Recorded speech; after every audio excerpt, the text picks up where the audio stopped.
Vande Mataram. Good morning. So, in this beautiful morning, we are going to discuss a beautiful topic that is captioned as "Thyself, the author of thy pen." So, it is taken from Savitri, Sri Aurobindo's magnum opus Savitri. This line has been taken. Part of the line has been taken. The true line is Sri Aurobindo he has written, "Thou art thyself the author of thy pen." So just imagine nobody is responsible for our pain. So if we are in pain, we are suffering, we are just a sufferer because nobody is responsible, mostly we are responsible. And we are the authors of our own pain, that everything has been sketched, designed, written, planned, everything is directed by us, but we don't know, which we want to make a clean escape as if we know nothing. Sri Aurobindo quotes, this you are the author of your pain. Anyway, we'll try to see what exactly Sri Aurobindo wants to quote. All thyself and thy, just break it, thyself. Why the soul even wants to know the other side of this present state and what actually happens to us in the great scenario in the process of our progress in the merging.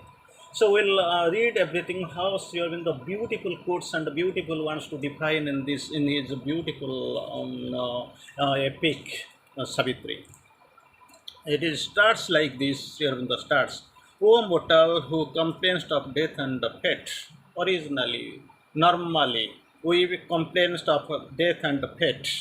But thing is that we should know what is behind truly, what is behind this death and fate, what we are mostly complaining of. Accuse none of the harms thyself hast called. You have called it, thyself hast called. This troubled world thou hast chosen for thy home. For thy home thou hast chosen this troubled world as thy home. Because this world is troubled, it is imperfect world, dangerous world, and you have chosen deliberately, you have chosen knowingly, you have chosen as your home. So just without base you are trying to put or become an index. So where it is its position, naturally it will fall down. And the weak, very weak background, very foundation is too weak. On it you want to build up a 5-storied or 10-storied building. So what is the probability of existence, long existence? Imagine. Thou art thyself the author of thy pain. This is the true attitude. Author of thy pain. After building, your money is gone, your labor is gone, it is falling down, and you are getting hurt on this. Your family is getting destroyed. So who is responsible? Because knowingly or unknowingly, this is your ignorance, and you have chosen. You could not be able to separate yourself from this agony. Once in the more immortal boundlessness of self, in a vast truth and consciousness and light, the soul looked out from its felicity. The soul, original state is felicity, but actually it looked beyond the other side, it looked out of the bliss, of the felicity. So it felt the spirit's interminable bliss. It was there. It felt the spirit's interminable bliss. It knew itself deathless, timeless, spaceless one. That is the word, the definition of the soul really, that we know, we have defined, we have heard, we know, we utilize. That is the truth. The soul is eternal, deathless, timeless, spaceless one, and living in the eternal spirit's interminable bliss. And it has the felicity is with him in the A to Z entirely 360 degree. The bliss is with the spirit, with the soul. So actually when it is looking out something, it will be seeing that what real scenario it is coming to his vision, the vision of the soul. It saw the eternal, lived in the infinity. That was it saw the eternal and lived in the infinity. Then it was till now no problem. Anyway, the world is this in between. The soul is feeling itself eternal without flaw, endless. It has bliss. It is infinity. It is free, deathless, timeless, spaceless. Thing is there. But now it's the scenario changes. What happens? They are curious of a shadow thrown by truth. Curious, that curiosity developed. Curious of a shadow thrown by truth. It strained towards some otherness of self, towards the other vision, that other scenario, that the back side, that other side it wanted, it was strained towards, strained, it actually not an easy venture, because it was in the position of easy. Of course, soul has come to take the experience and develop and progress. Anyway, progress and develop. Anyway, it is trained towards some otherness of self. It was drawn to an unknown face peering through night. So everything was luminous, deathless, fearless, everything was there, shadowless, deathless, interminable bliss. But actually, when it looked towards that side, the other side, the problem started. Unknown face peering through night. It sensed a negative infinity. That was the problem. It sensed. Till now, there was no problem, but it has to take the risk of getting experience. Without experience, what is the purpose of coming? Delegate of the infinity, supreme, it has come here. Spark of the eternal, supreme, absolute, it has come to take the experience naturally. All the good experience it will take, then what will be the other side? So it sensed a negative infinity, a void supernal whose immense excess, imitating God and everlasting time, offered a ground for nature's adverse birth, all the adversary. Nature's adverse birth in the immense excess it is finding when peering through the night. And matter's rigid and hard unconsciousness. It is very much clear, very much visible. Because matter's rigid and hard unconsciousness, it is visible, it is clearly expected, experienced, it is there. Harboring the brilliance of a transient soul that lights up birth and death and ignorant life. So, if you ask somebody just to define your soul, simply he will say it is now bigger than a thumb, angusta matram. It is seated behind the heart in the fourth level. That is the fourth stamba in that. It is there line you can find. So it is there deathless. It can be burned. It can be thrown away. It can be thrown anyway. So many good examples. Whatever has been written so far. And still in the quotes, it harboring the brilliance of a transient soul. Soul is transient because it is passing with the dissolution of the body.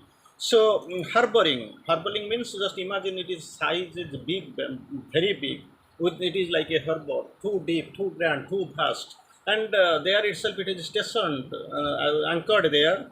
That lights up. Not only that is anchored, it is like the harbor that the ship, big ship is standing. It lights up towards the lighthouse and the river, vice versa. Lighthouse also focuses light, points light to the ship. So that lights up birth and death and ignorant life. In the transient soul, what happens? It lights up. Not only it is a harbor, it is big in size. Lights up, not in a very dazzled or dim state or in the darkened state. Lights up birth and death and ignorant life. Just birth and death in between, that is, it is fixed. Beyond birth and death, before birth and after death, that great big gray area and big point is there, it also lights up. Then again here in the quotes, a mind arose that stared at nothingness. A mind, then capital M, that arose stared at nothingness. Now soul, after the soul comes the mind, it was also curious, it arose and stared at nothingness. Till figures formed of what could never be, unexplained, unimagined, incredible, just can't be trusted. It housed a contrary of all that is. Things come on the contrary. Like soul sends the negative infinity, like this mind also, it housed a contrary of all that is. So things are changing, all the contrariety, the different aspect. On the other side, it is finding. A knot appeared as being a huge sealed cause. A knot, capital N. That appeared in at being a huge sealed cause. Its dumb support in a blank infinity. Just imagine how the things are scenario is changing and these are sensing. These are of course in the need of the time.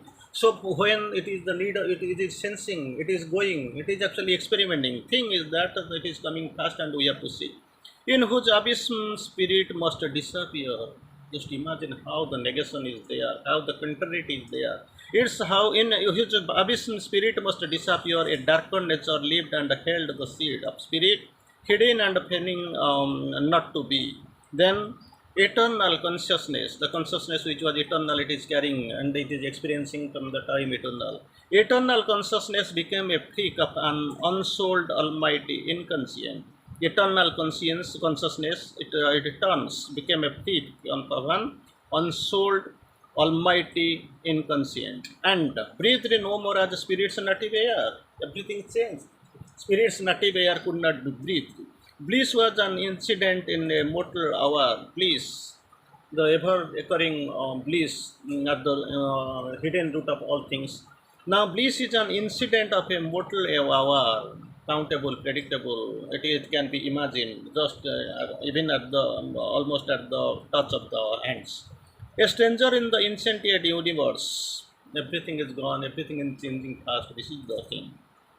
Then, as one drawn by the grandeur of the void, the soul attracted lean to the abyss.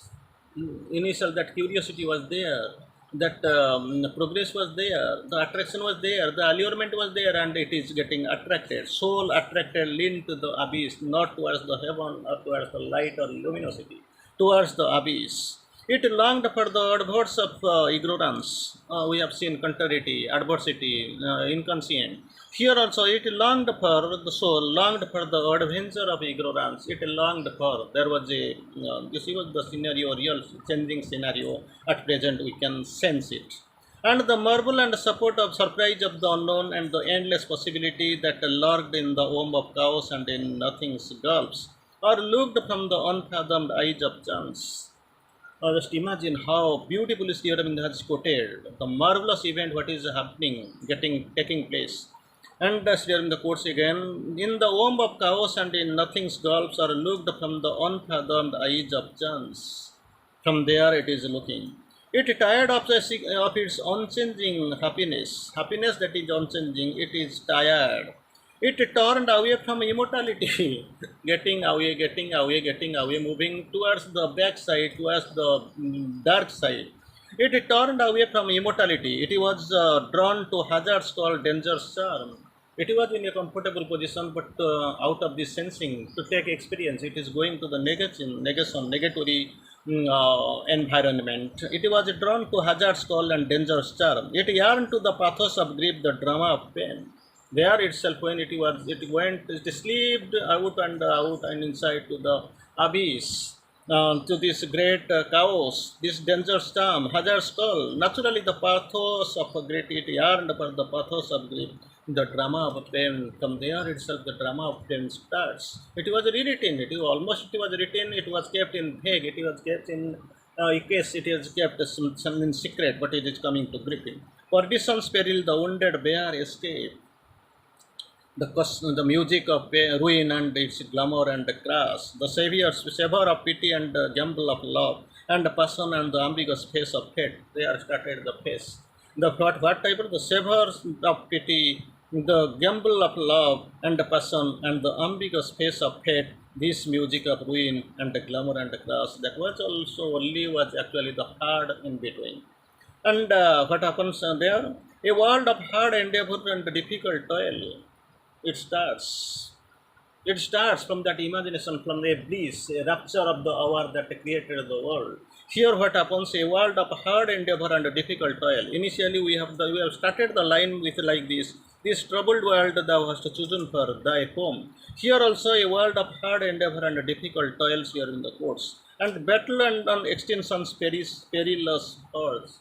There is a battle, hard endeavor, difficult toil, battle of extintion's perilous hordes. A class of forces, a vast incertitude. No, nothing, no certainty is there. Vast incertitude. Class of forces, they are keep classing the darkness, forces of darkness. There is a class, there are remorse, there everything is there. The joy of creation out of nothingness. Strange meetings on the roads of ignorance and the companionship of half-known souls, or the solitary greatness and the lonely force of a separate being conquering its world.